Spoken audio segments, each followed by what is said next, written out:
Hey, welcome back to No Hype Beer Reviews. Unless it's your first time, then welcome. Please consider subscribing. If you do, hit the notification bell, get all the updates.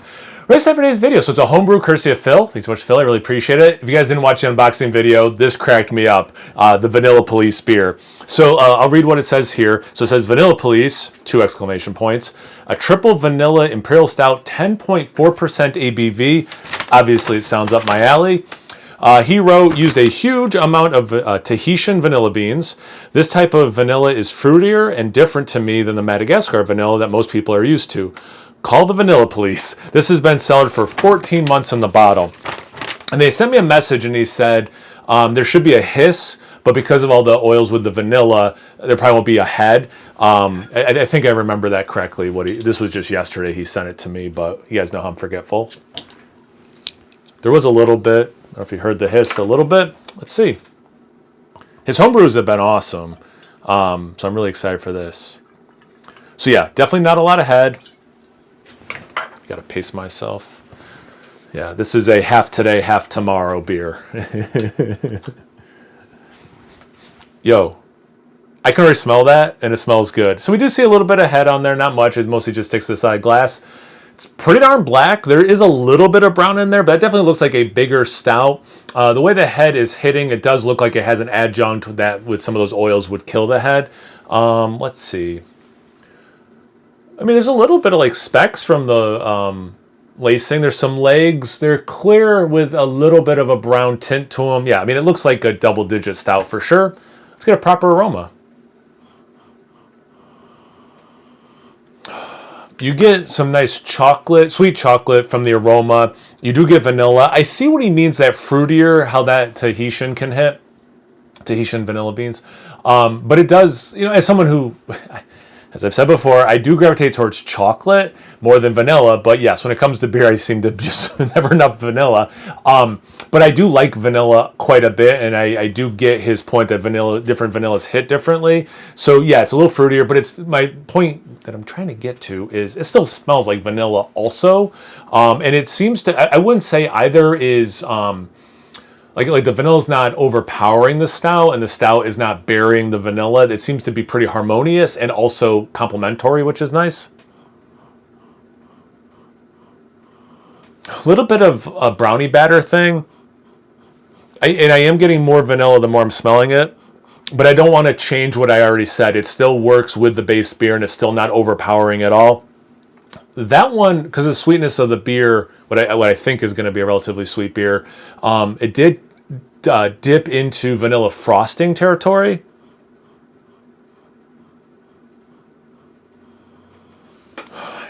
Slight, I don't know if it's caramel or caramelized sugar, and the faintest roast, very faint, but there, I'm for some reason I'm thinking the taste is going to follow the aroma pretty well in this one. I don't know why that is.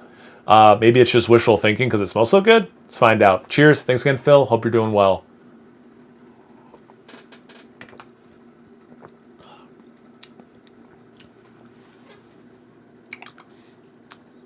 I tell you guys, man, Phil makes awesome homebrew.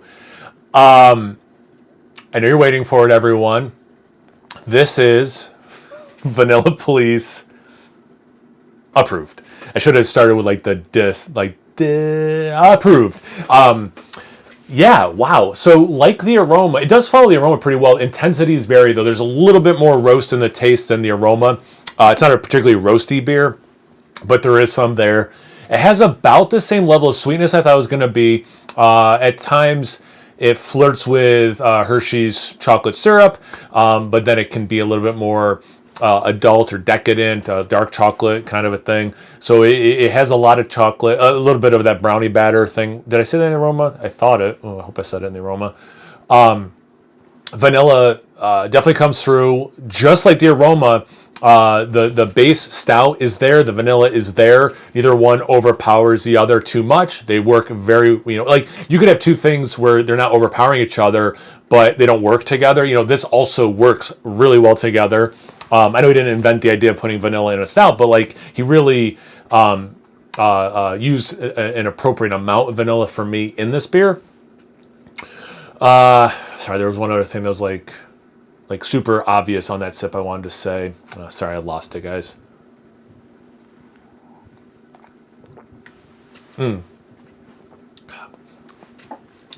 So, two things. The thing I was thinking before is that little bit of caramelized sugar. I wasn't quite sure if it was caramel in the aroma. To me, it's very much caramel in the taste. And it kind of reminds me of a cowtail.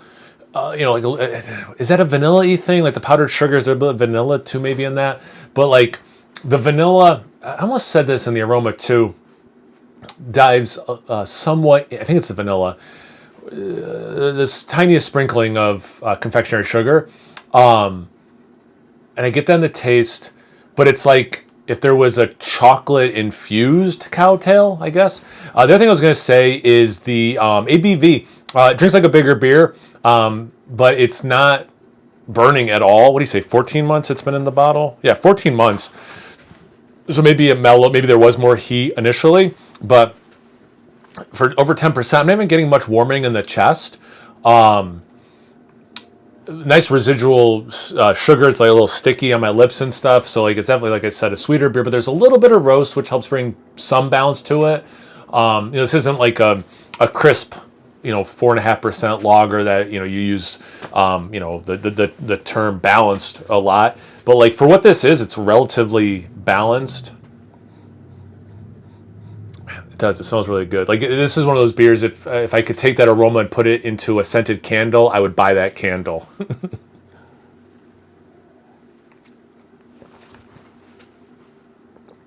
Nice mouthfeel. It's got a good amount of viscosity.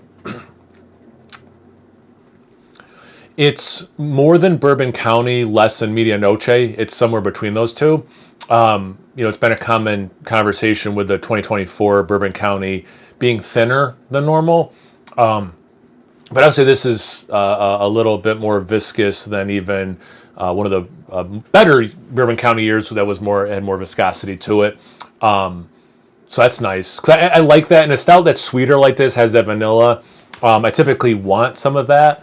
So I like that this has a nice viscosity to it.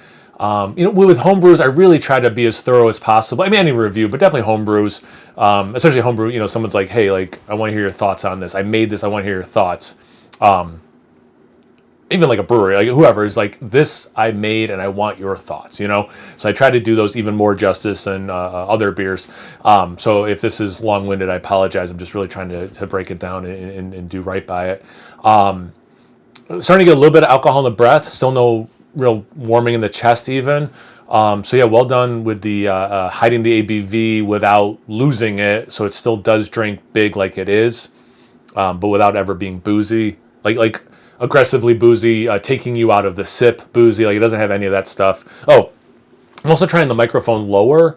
So I'm still trying, like the camera, I'm happy with that. I think that looks great. Still trying to figure out this microphone. So if you guys have any thoughts about how I sound on camera, comment section, please. I've been rewatching these. I don't typically watch my own videos, but as I'm trying to dial in this microphone thing, I have been watching. But I would love to hear you guys' thoughts on that as well. Let me do one more sip. Speaking of thoughts, I'll give you some more thoughts and then wrap this up.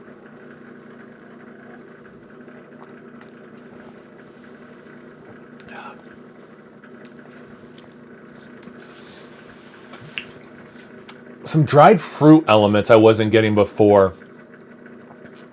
Of all things, I got two things. I love the vanilla adjunct in this. I think, Phil, if you wanted to play around with this recipe, I know bananas are hard to put into stouts, but like when they hit, they hit. I get a little bit of a dried banana thing. In other more traditional dried fruit notes you can get in a stout. But I think even easier, that roast, some coffee. Like I think this beer could stand up to the addition of coffee also. That could be a fun variant of this. I think the recipe's on point, and then like if I was you, I'd just play around with adjuncts with it. And I don't know if the vanilla is needed for coffee as well, but the vanilla in this again is on point for me. But yeah, like a banana version of this, I think would be nuts. But I don't know how. I know that's difficult to do. Might Yeah, I hear Cooper's ready. So anyway, thanks again, Phil. I really appreciate it. This is killer. Have you guys had a vanilla stout lately you want to talk about? Have you had a homebrew lately? Do you yourself homebrew? How's the microphone sound? Something else completely unrelated? What are you just drinking right now? Major life event? I like hearing good news. Comment section below. Let's get those conversations going. Once you're done doing that, make sure you check me out on Instagram and Untapped. It's No Hype Beer Reviews about those places. Please like, comment, subscribe, and most importantly, imbibe. Cheers, everyone.